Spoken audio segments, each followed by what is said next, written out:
गिबियावनो बयखौबो बड' निउस इउटुब चेनेलनि गोदान खौराङाव बरायबाय। नोंथांमोननि थाखाय बे समाव माखासे खौरां लाबोदों। भिडिअखौ जोबजासे नायलांनो दाबाव आरो चेनेलाव गोदानब्ला अन्नानै साबस्क्राइब खालामना बेल आइकनआ अलाव होनानै ला आरो भिडिअखौ लाइक कमेन्ट शेयार खालामनो गुरै खावलायबाय। दानिया फैदो दिनैनि खौराङाव। सानसेनि हाबाफारिजों लोगो हमलायनाय एबा इउएननि सावराय जथुमदों।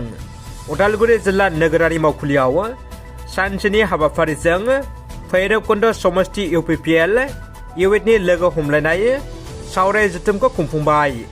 लाइमोन इउएननि जौगानायाव माबोरै खामानि मावलांगोन बिनि सायाव बिथा खालामनानै मेहेरगोनां सावरायनाया जोबनानै थाङो। इएम नीलत सोरगियारिनि बेखेवनानै होनाय हाबाफारियाव उदालगुरि जिल्ला इउपिपिएल नेहाथारि रतेन्द्र दैमारि, आफादगिरि रबिन्द्र सरगियारि आरो गोबां दैदेनगिरि बिथांमोना बाहागो लायो। लोगोसे गोबां इउएन सोद्रोमा बिथांमोना बाहागो लानानै हाबाफारिखौ जाफुंसारहोयो। गोदान मावख'साल लुफुंनो थाखाय गाहाय खुन्थिया गायसनदों।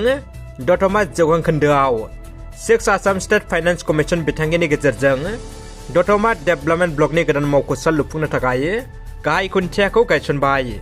बिटिआरनि लेङाइ गाहाय मावफुं सोद्रोमा गबिन्द बसुमतारी जै मोनफुंनो हानाय 1,50,50,00,000 रां बाजेटनि दतमा डेभेलपमेन्ट ब्लकनि गोदान मावख'साल नब्लांखौ लुफुंनो थाखाय दिनै दतमा डेभेलपमेन्ट ब्लकनि मावख'गिरि बिडिअ बिमला गयारिया अन्थाइ खाम्फा बेखेवनायजों लोगोसे दतमा टिसिएलसिसि मासिगिरि जतीन्द्र ब्रह्मनि आखाइजों गाहाय खुन्थियाखौ गायसननाय जायो।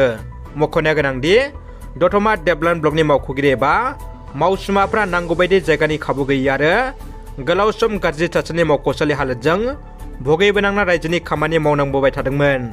दिनै बिटिआरनि लेङाइ गाहाय मावफुं सोद्रोमा गबिन्द बसुमतारीनि हेफाजाबजों गोदान मावख'सालि मोननो हानाया गोजोनथाव होननानै बुंथियो दतमा ब्लक टिसिएलसिसि मासिगिरि जतीन्द्र ब्रह्म बिथाङा।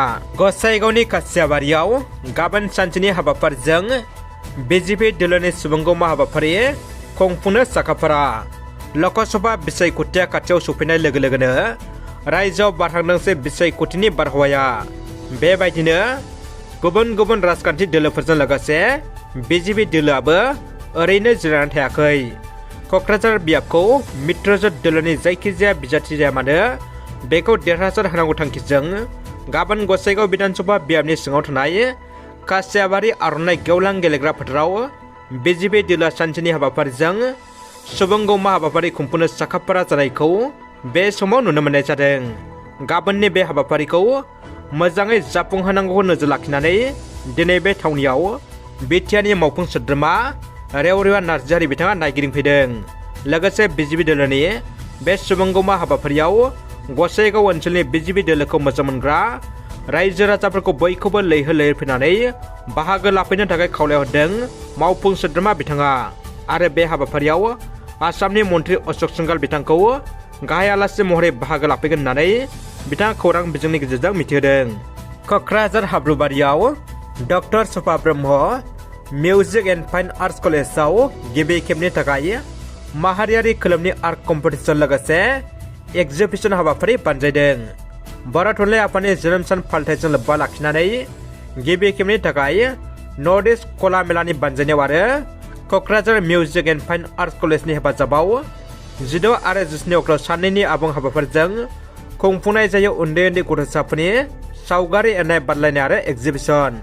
नर्थ इस्ट कला मेलानि बानजायनायाव क'क्राझाराव खुंफुंनाय आर्ट कम्पिटिसन एन्ड एक्जिबिसन हाबाफारियाव दुलाराय आसामनि गुबुन गुबुन जिल्लानि 900नि बांसिन फरायसाफ्रा बाहागो लायो।